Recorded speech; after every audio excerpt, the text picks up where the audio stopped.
Assalamu alaikum rahmatullahi wa barakatuh, and welcome to this evening's edition of Let's Talk. Please continue to support Let's Talk and Huda TV in general on our Facebook page, which is www.facebook.com/Huda TV. Please like and share the page with your friends and family. It is an excellent tool of not only dawah, but of communicating with us as well. Send us a message and we can understand, your suggestions, your opinions, your thoughts, and your feedback. And you can suggest topics as well as presenters and scholars as well. So please continue to do so, as well as YouTube, which is www.youtube.com/Huda TV. And if you're in a country without a strong satellite signal, you can enjoy the online streaming there, or simply enjoy the uploaded videos that we have there for your educational benefit. Don't forget our Twitter account, as well as, of course, email, which is talk@huda.tv. Certainly hope you have enjoyed Let's Talk, this season rather. And in this episode, we have another wonderful topic, and we have some special guests as well. And what really makes this episode and this program special, I believe, is that we do have, in every episode, guests from different countries. In this episode, we have a guest from Nigeria, a guest from Alexandria, Egypt, a guest from London, as well as a guest from Guinea-Conakry, and I am from the United States as well. So 5 people on the set with 5 different backgrounds. So we would like, in this episode, we certainly hope it's beneficial, to speak about not only how to be a good Muslim, but what exactly does that mean, especially considering that we come from different backgrounds and cultures and countries. So how is it and how can we practice Islam and be the best Muslim that we can be in different cultural settings and contexts? I think it's very important because as the environment changes around us, we do have to adapt to that to some degree without compromising our Islam. So let's talk about that. You guys, let me introduce my guest. Assalamu alaikum, dear brothers. All right, you guys, thank you for being with me on this episode of Let's Talk. I want you to go ahead and introduce yourselves one by one. Tell me a little bit about yourself, what country you come from, and where you are now. Nazif Abu Bakr by name, Nigerian by country. Okay, I'm in my early 20s now. Okay, great. Now, what part? I know Nigeria itself is a diverse federation with many different states. Really, culturally, educationally, religiously. Yeah, so talk about that. How many states do you have? How many different languages spoken, ethnic groups, religious groups even in your country, Nigeria? Okay, definitely the total number of languages spoken in Nigeria is estimated to be around 3,000. 300. Sorry. Yes, 300. That's still a lot. Yeah. 300. Yeah, that's a lot. That's still a lot. But 300, isn't it? Definitely. Yeah. But there are 3 main languages: Hausa, Yoruba, and Igbo. What about Fulani? Fulani, Hausa, Fulani can be classified. Okay, but the federal language, the national language is English language. Okay, interesting. Okay. The medium of interaction between people, medium of communication. It is the only language that links the whole country together. Okay. Now, how many different ethnic groups do you have, and how many different religious groups do you have? Wow. Specifically, no one can tell you how many tribes are there in Nigeria. But religion, we have some people, Islam, which is the largest religion, followed by Christianity. Okay. Yeah, and some animist. Animist means like native religions? Yeah, we can say like that? native, like traditional religion. Okay. They're neither Muslim nor Christian. Okay. I want to ask you this. So when I asked you how many tribes there were, you didn't give me an answer. Why? There's so many? So many tribes. Okay. Okay, that's my question. Yeah, okay, but great. we have 3 main tribes. Yeah, main tribes. Hausa, Fulani? Fulani, Yoruba, and Igbo. Okay, great. 3 main languages. Okay, thank you. There are a great deal of languages over there. And when after all the brothers introduce themselves, I want to add one more component to this discussion. That is, I want you guys to tell me some cultural practices or obstacles in your native country that are obstacles that prevent you from being a good Muslim, and also mention some wonderful cultural qualities that help you along your way to being a good Muslim, inshallah. But before we go ahead, brother, I want you to answer the same question. We'll go around the circle, inshallah. Assalamu alaikum. My name is Yasser Al-Ashkar. I'm from Alexandria. I'm 22 years old.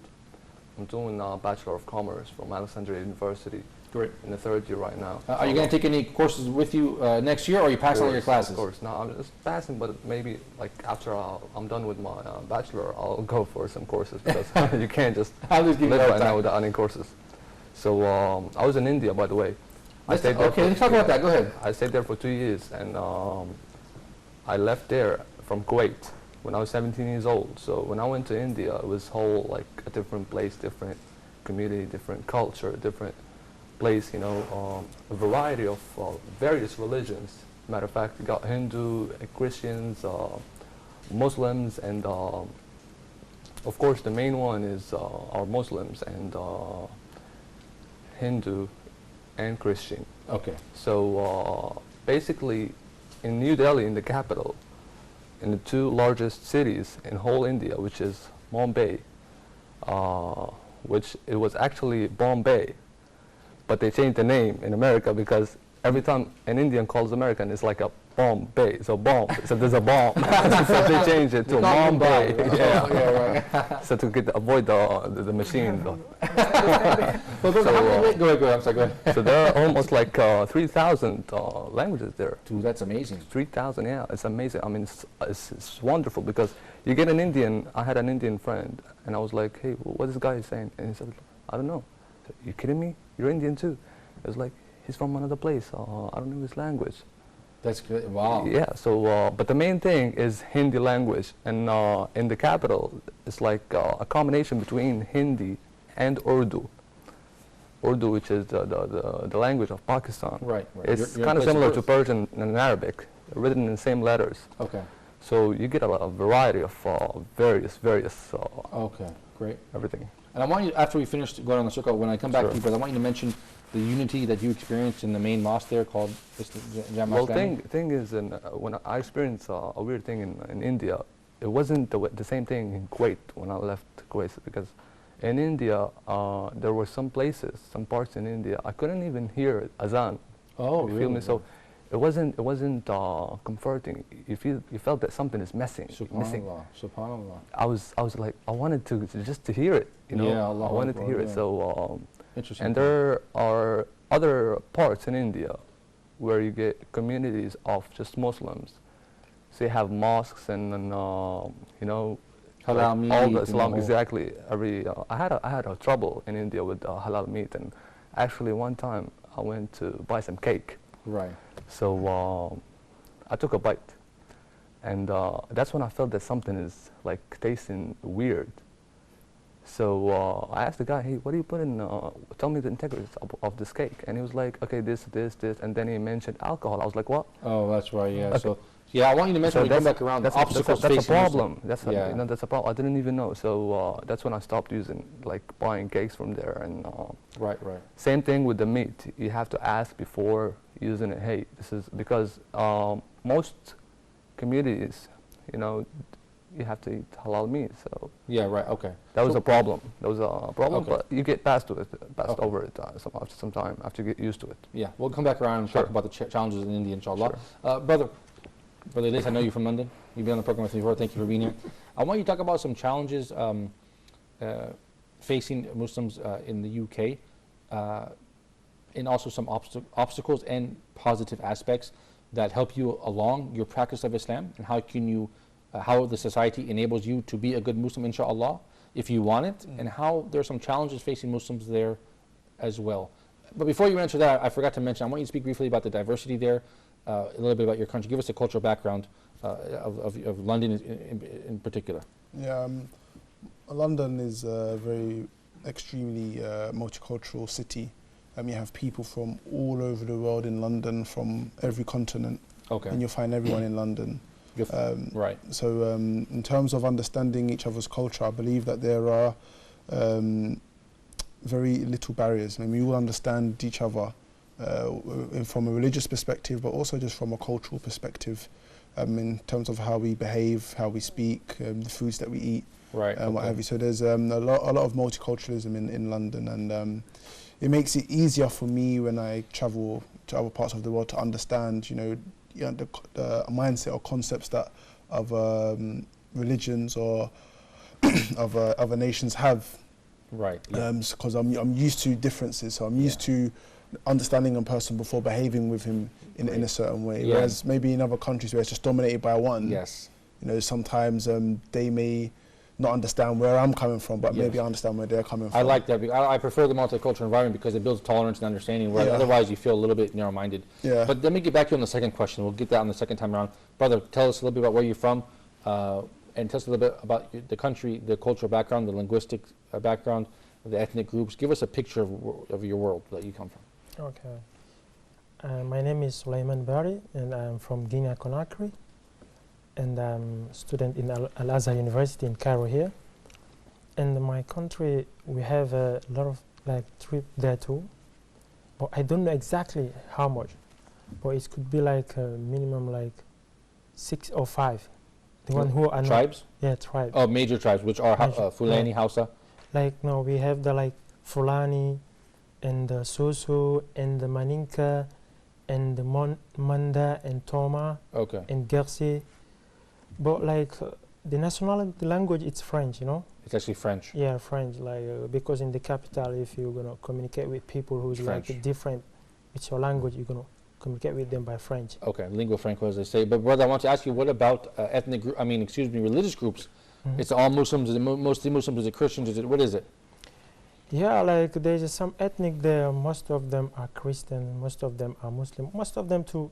They're just like they in here. They don't know, because some of them they live like the place they live. Even if like Islam not gonna reach there, Yeah, I understand. Okay, but we could say Muslims and Christians perhaps dominate the scene there. Yeah. You guys, in this episode, go ahead. But like the Muslim is the majority. Most of the people like the Muslim, like 90%. Oh, okay, great. Oh, great. Okay, Yeah. just like here in Egypt or more even. Great. You guys, in this episode, we're talking about how to be a good Muslim and what obstacles and challenges face us on the way, and what is helpful in the various cultural contexts that we come from. So let's take a quick look at this report, you guys, about how to be a good Muslim. Inshallah, I know it's a big topic, but let's talk about it, and we'll be right back after the short break. These questions now can be already answered because the person who's saying, I want to be religious, but something is stopping me, hopefully they heard about Jannah. Maybe it's motivation. This would be a motivation Maybe now. it's bad company. Maybe it's laziness. Maybe it's your addiction to entertainment. Turn the thing off. Erase the games off your phone, for God's sake. Get a life, really. People are so addicted to entertainment now, and then they say, I can't feel anything in prayer. Well, what a surprise. You have to get off of the screen. You just have to get off. It's ironic, we're going to be on a screen, but if you're going to be on a screen, be there for something productive. You get motivated to play the Xbox and then win the game and beat everybody at it. Yep. Right? And then you turn into a couch potato at the same time. It makes you less of a human. It really does. The only thing you can compare people playing video games, what other creature can sit in the same place for hours and hours and hours and not move? What animal on the earth can do that? I mean, even a snail is slowly trying to move from its position, right? This is a really pathetic state for a person to be in, to sit for 2.5 hours before a movie. And the only time the muscle moves is for a popcorn to go into the mouth, right? Yeah. What a surprise you're not motivated. This is one thing, bad company is another. A company that's in itself addicted to entertainment, what's it going to do for you? You have to be around people that are intellectually stimulating, that are doing good things around you. And a big thing also is to not be alone, especially for young people. When you're alone, you are shaitan's lunch. You're done. You're going to end up doing the wrong thing, I guarantee you. You need to be around in a safe environment. If you want to be alone, go to the masjid and be alone. Go to the masjid. Go sit in the library. Don't be alone. Don't be alone, especially not in your home. You have an internet connection at home, I don't need to say more. Don't be home. Cruising for a bruising, is that saying? That's correct. Yeah. I didn't know they said that, but yes. With that report from Brother Eddie from the Deen Show, as well as Brother Nauman Ali Khan, wonderful, beneficial. I certainly like what he said about the social media, although I always encourage everyone at home to like and support us via our social media platforms. I do believe it's important to unplug sometimes. I was at home last night, and I picked up a book written by a professor, Dr. Donald Cole. It was titled "From My Road to Islam: From Texas to Saudi Arabia and Egypt." And sometimes it feels good to pick up an old hard copy of a book and enjoy it and read it. I know there's a lot of beneficial information online, but I think it's important to step away from that sometime and just kind of unplug. And perhaps this can help us on our way to being better Muslims, inshallah. Before the report, I did promise you guys we would speak about obstacles and challenges and things that are beneficial and helpful on our way to being good Muslims in the various cultural contexts that we come from. My participants this afternoon, or this evening rather, we are 5 in the studio, and we come from 5 different countries: Nigeria, Egypt. Also, the Egyptian brother Yasser has stayed in India for some time. A brother from the UK, as well as Guinea-Conakry in West Africa. So it gives us different experiences that we can share with you guys. So let's talk about that. Let's go to my right, Brother Nadif. Talk to me about some cultural practices in your culture, the Hausa culture, in Nigeria, perhaps at large, that is somehow an obstacle. It creates problems or challenges on your way to trying to be a good Muslim, and also share one of those. And also, if you can share another one on the other side, a Nigerian cultural practice that helps you facilitate your way to being the best Muslim that you can be. Okay, Islam came to Nigeria thousands of years ago. But as we know, the real practice of Islam, like in the way of, according to the Quran and Sunnah, we have difficulty following this, especially youth. Because now, mashallah, there's kind of renaissance, Islamic renaissance is taking place in Nigeria.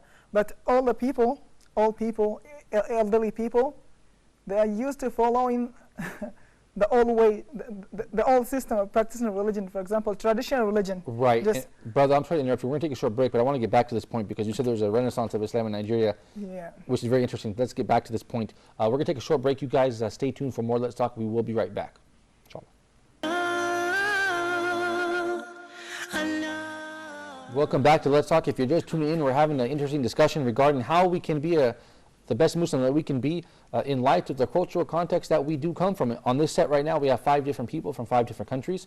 That is Nigeria, Egypt, and India, as well as London and Guinea-Conakry down there in West Africa, as well as the United States. So each culture presents certain obstacles and challenges that perhaps can help us along our way to being the best Muslim that we can be. In other countries, in the same country, at the same time, can also have features of its culture that help us along that road.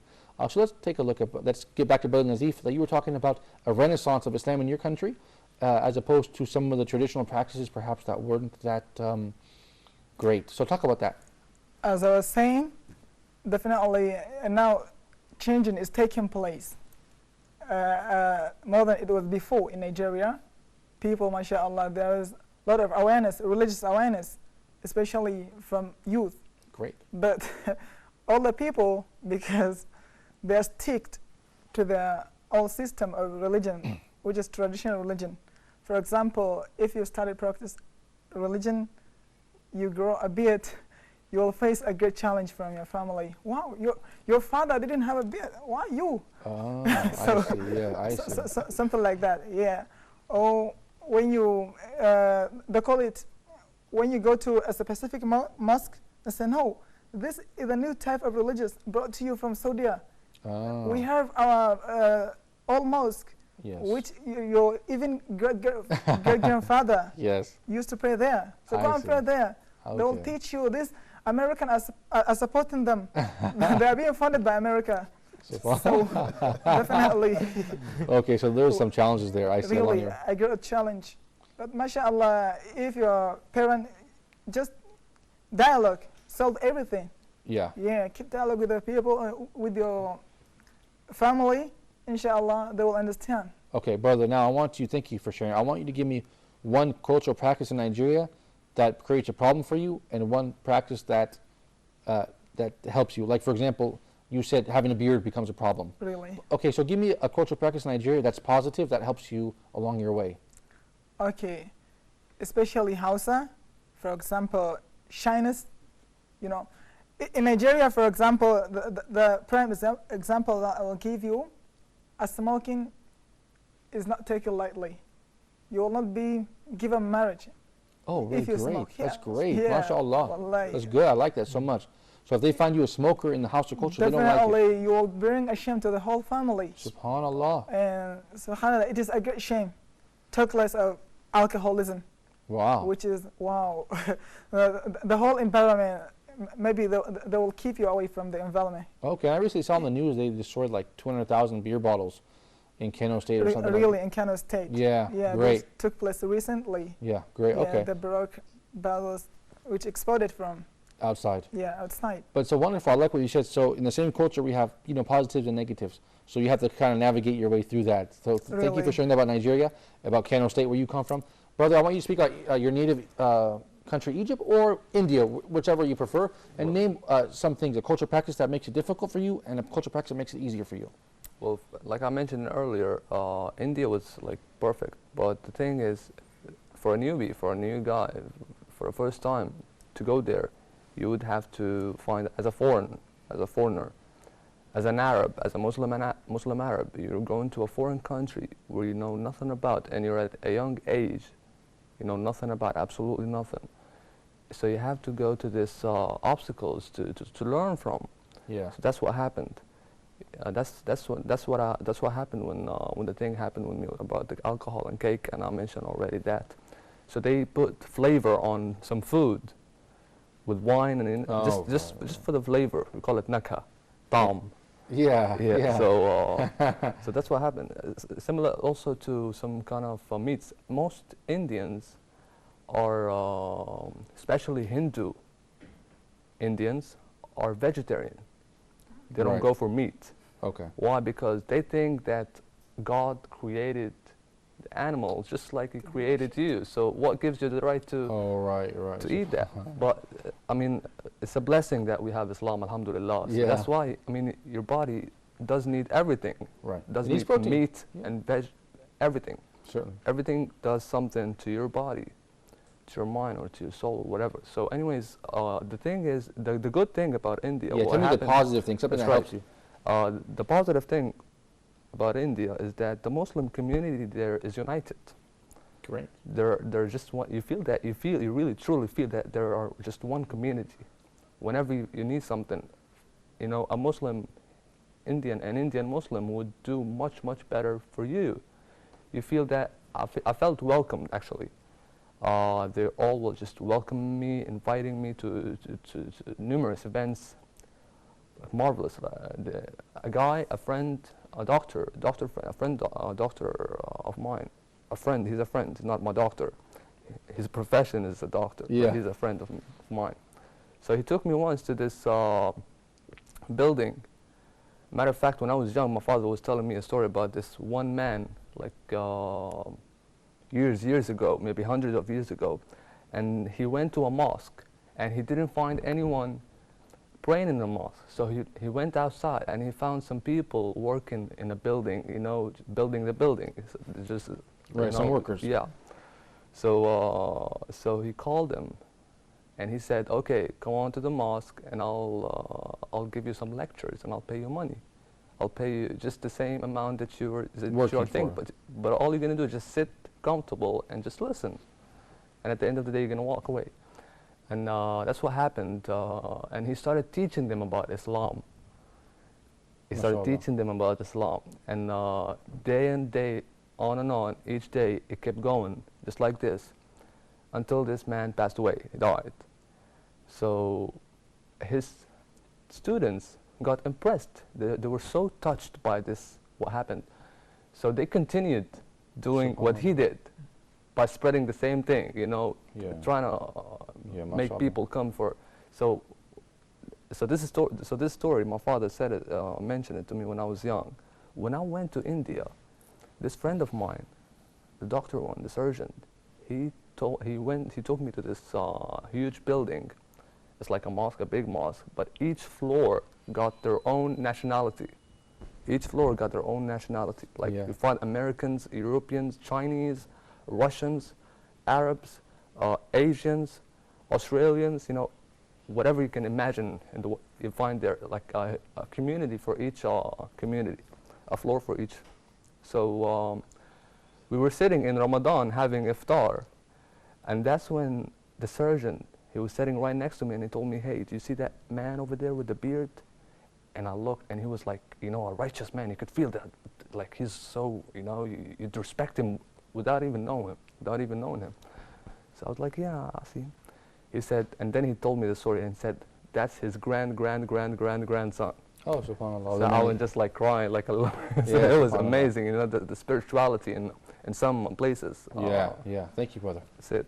Yeah, because so basically, on one hand, it's difficult to find halal meat, or you don't know the That's right, ingredients. yeah. On the other side, you find a Muslim community there, united, That's right. and you find beautiful events like this and spiritualities. Matter there. of fact, they're tight even like much more than most Muslims, because sometimes after prayer, or as they call it, namaz, sometimes we don't even do sunnah. We Right. don't pray this 2 Right, rakats right. We after. run, They do like they're much better. Okay, so. Yeah, thank Go you, brother. on. Yeah, great point. Right. Before I go back to here to my left, brother, I want to take a quick look at this report, which is regarding this topic, how to be a good Muslim, you guys. So check it out. Stay tuned, and we will be right back after this report. The more good deeds you do, the more Allah loves you. In Sunan Ibn Majah, Talha ibn Ubaidillah, you all know him, may Allah be pleased with him. One of the 10 heaven-bound companion of the Prophet ﷺ, one of the most beloved companions to the Prophet ﷺ. He says that I saw in a vision, I slept and I saw in a dream. And before he saw that dream and he told us about that dream, he is telling us that two men from a region up east came and reverted to Islam. They accepted Islam. So they were brothers. One of them was much better than his brother in worship. So he prays a lot of nights and he fasts a lot of days and he does a lot of good things, gives in charity. And this particular person, the one who does good deeds, went to battle and was martyred in the sight of Allah Azza wa Jal. So he's a shaheed. So what more do you want? He's a companion, he does a lot of good deeds, and he died as a shaheed. 1 year later, his brother died normally, naturally. So he said, I went to bed one night and I saw in a dream that I and these two men were outside of paradise waiting for the gates to open. So the gates of paradise were opened and they summoned, they called the one who died a year after his brother, the one who did not do a lot of good deeds, the one who was not martyred. And it was closed. And after a while, the doors were open again and the other person, the martyr, was admitted. Talha says, I wanted to go in and the angels told me, it's not your time yet. And I woke up. So I spoke about my dream to everyone around me and people were shocked and astonished. How is it a person who dies as a martyr and he did so many good deeds, he was much more enthusiastic than his brother, yet his brother is admitted to paradise before him? There's something wrong. And this dream reached the Prophet ﷺ and he heard what the people were talking about. So he called them and he said, what are you wondering about? They said, oh Prophet of Allah, he dies a year after this martyr and he didn't do as many good deeds as he did, yet he is admitted to paradise first. So the Prophet said, ﷺ, how long did he live after him? And they said, 1 year. He said, did he fast Ramadan? They said, yes. How many days did he fast? How many prayers did he offer? How many prostrations did he give? More than the man who was martyred a year ago. By Allah, what's between them is like what's between the heavens and the earth. 1 year of living does the difference between a normal person and a martyr, which indicates that you should value every single minute that you live and consider it as a gift, a blessing and a favor from Allah. I say what you hear and I seek Allah's forgiveness. So ask Allah Azza wa Jal to forgive me and you as well. Sheikh Asim Al-Hakim, our resident Sheikh, the host of Ask Huda, live once a week here on Huda TV, as well as other programs. So don't forget to, if you want to hear more of Sheikh Asim, don't forget to tune into Huda TV weekly and check him out on Ask Huda, as well as other programs. I want to go back to my left brother, Elias. I want you to speak about, either comment on that report if you like, and then speak about the issue that we're speaking about, which is cultural practices in our countries that prohibit or inhibit or create obstacles for us in our way towards Allah, inshallah, practicing Islam. And on the other hand, we want to show a positive side of our culture that has enabled us to get this far and to do more, inshallah.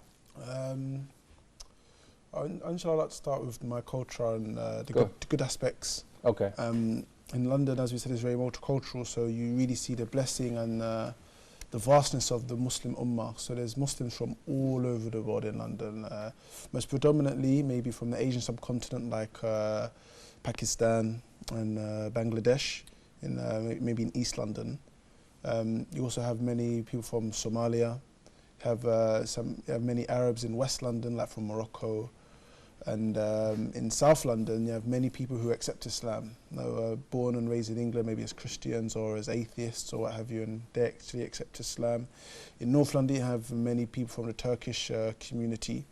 So, like I said, there's a very wide-ranging mix of Muslims, like it. mashallah. And this reflects in many of the masajid. have a good mix of brothers and sisters from different parts of the world, etc. So when you hear ayats such as innamal mu'minuna ikhwa, that all of the believers are brothers, it really feels like you can put it into practice. Yeah. You learn about different cultures, different foods, different nationalities, and how they behave, how they interact. So for me personally, that's really positive, because it's a reflection of the ummah at large. And so when there's issues like war in Somalia, or war in Chechnya, or war in Syria, or what have you, then you really feel like the whole Muslim community feels it. It's not just, for example, if something happens in Somalia, then the Somalians feel it, but everyone else is a bit detached. They're heedless. No, I think on the other hand, you have everyone, they know about one another and the issues and what have you. So that's a really positive aspect for me, and I find that quite amazing. Even when I became a Muslim, before Islam, we used to fight a lot of people from Somalia. So Somalians and maybe people from Jamaica, and like in our area, they had a lot of big conflicts and stabbings and shootings and what have you. But when I became Muslim, I remember I think the very next day or the same week I had to go to a walima. So I'm sitting down and now I'm seeing all of these Somali people around me. And I'm like, I don't like it. but you know what? It's amazing how Allah turned the heart from me having just blind hatred towards them to actually, like, people from Somalia becoming the most closest friends to me. Yeah, amazing. Huh? So, and there's so many examples like this in people before Islam. They used to, like gangsters, they used to try to shoot each other, kill each other, and then after they become Muslims, that hatred just turns into love. Yeah. You know, so that for me is like a great positive for me. Yeah. But on the other hand, because there's so much diversity, there is sometimes prejudice. Yeah. Can we get back? Can we take a short break and continue this point? No. Okay. You guys, we're going to take a short break. We're having an interesting discussion. I hope you're enjoying it as well, as much as I am. Stay tuned. We'll be right back for the final segment of this edition of Let's Talk.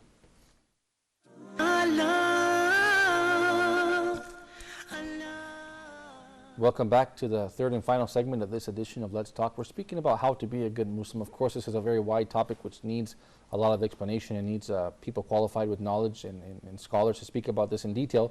However, we are approaching this issue from the cultural context and standpoint. As we are on the set today, we have 5 people from 5 different countries.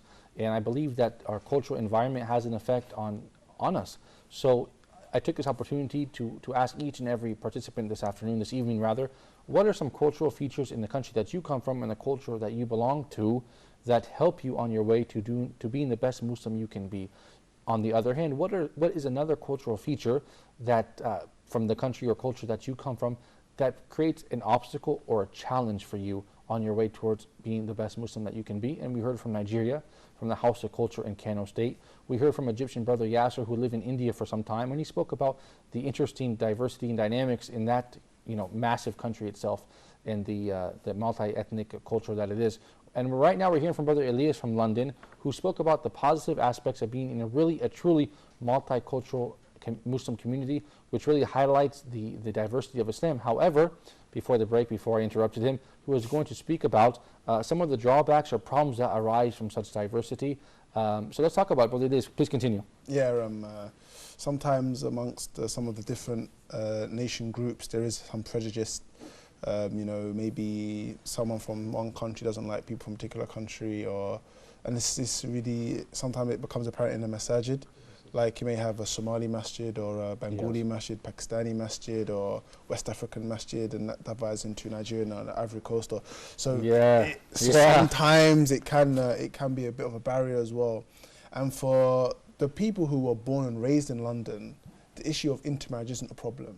So you may have someone from Turkey that wants to marry someone from Ivory Coast. Nope. Those two, it's not a problem. They're okay. But the parents who maybe migrated from another country cause big problems sometimes. So the diversity is a blessing, but at the same time, it comes with a lot of issues, subplots that come with it. And we have to deal with wisdom and maturity. I was in Copenhagen by the grace of Allah with Dr. Muhammad, and our host was very gracious, and he said to us, this mosque features people from Arabic background. This one is Turkish background. This one is South Asian background.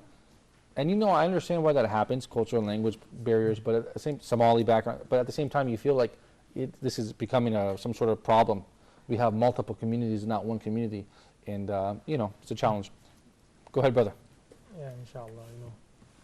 Just like in my country too, like before all of the countries I went, like it's Cairo here, I met like here too I'm free, you know. But I meet here some brothers, like you, like before he come, you're gonna see him like he's good, you know. But when he come here, you're gonna say maybe start smoking or doing something, you know. Because the environment, he sees Yeah, it, so he wants to. Yeah, to do something because the here is free, like. But But what like. What about your country though, in Guinea-Conakry? Guinea-Conakry, you know, there is like, because there your parents are there. Even if your parents, they didn't see, but if someone see you are doing something, he's going to tell your parents, or he's going to say, oh, look at this is the son of So like and so. son and son, this one. So they're going to talk. So this one, only if you hear, you're going to be shamed, you know, Yeah. to do something. But like, if you go like far away from your country, like if, because there no one's going to tell you doing this, but if you don't be careful, you're going to Yeah. live the way. Okay, like to being a good Muslim, you know, it's like it's between in your, because in your body and your heart and your mind, because it's your mind or your heart gonna push you to go do this and this. Yeah, okay? of course, yeah. You Thank see, you, bro. so before your mind gonna push you, because human cannot like, if you sit only without talking, you are thinking about something. So that your mind's gonna push you to do something. So like you're gonna just like, or to do like prayer or ibadat, dhikr, you see, or keep fasting, or like worship Allah, like wake up in the morning, like into the Fajr, like read the Quran, in the Quran al-Fajr, kana mashhuda. So like to get your Quran order, like to do some many things like good, because like in the morning, to starting in your morning, you have to start like by worship, okay? Yeah, start your day right. And then to like knowledge, to reading Sirah of the Nabi Muhammad sallallahu alaihi wasallam, okay, to know what like his role, what he did, and to be a good Muslim, okay, and to serve people, to help people. Like we have another story like about the Prophet, peace be upon him. Like when like he was helping, one lady was helping him to carry off his things. He was going somewhere, and then but the lady doesn't know it's the Prophet. He just like talking, just telling like the Prophet, there's a one guy, he is come from Mecca here, he talking about religion, about like do prayer and this and this. This guy is not good. The ladies are like swearing the Prophet, but the Prophet doesn't like tell him directly, okay? Right, right. Okay, but she just like keep like talking about something is not good about the Prophet, but she doesn't know it's the Prophet as helping her, okay? And then when they reach the place, or the place like where the lady was where going, they're going, right. okay? And then you know, like nothing, the lady doesn't ask the Prophet, what's your name? And then the lady asks the Prophet, what's your name? Oh, and then the Prophet said, my name is Muhammad. And then he tell his name, and then say, wow, it's you. So that means it's you, Muhammad. Yeah, Prophet subhanallah. sallallahu. Say, mashallah. Yeah, great point, Because brother. like to serving people, mashallah, is good. Yeah. So and then she, mashallah, she She's the happy. good manners, yeah. Yeah, yeah. But brother, I want to mention, you had mentioned when you left your country for another country, some people go astray. Yeah. But this doesn't just apply to Egypt. No, this applies, or Guinea-Conakry. This applies to anybody who travels outside their country. Like I am in a foreign country, you were in a when you were in India, because nobody's watching you. So in order to be, this is a test to really be a good Muslim, right? Yeah. Nobody can see what you're doing. You're in Cairo, nobody can see you in Kano State. Nobody, when you were in India, could see you in Egypt, right? No one can see you back home, what you're doing now, unless they will turn on the TV, but you know my point.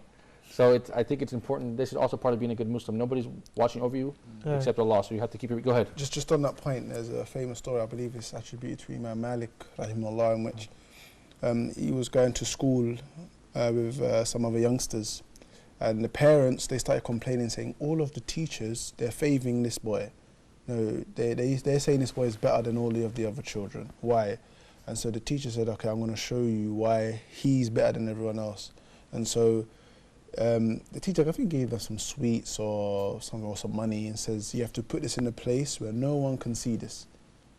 No, hide these where no one can find it. So the children, they all run away and they all come back. And I believe, I don't know, I'm not sure if it's Imam Malik, but I heard it was attributed to Imam Malik. Okay. And so Imam Malik comes back and he still has the sweet. And so the parents, they've been gathered and they're all asking, you know, what's the outcome? Why have you brought back all of the sweets? And he says, I realised that no matter where I put it, Allah's watching me.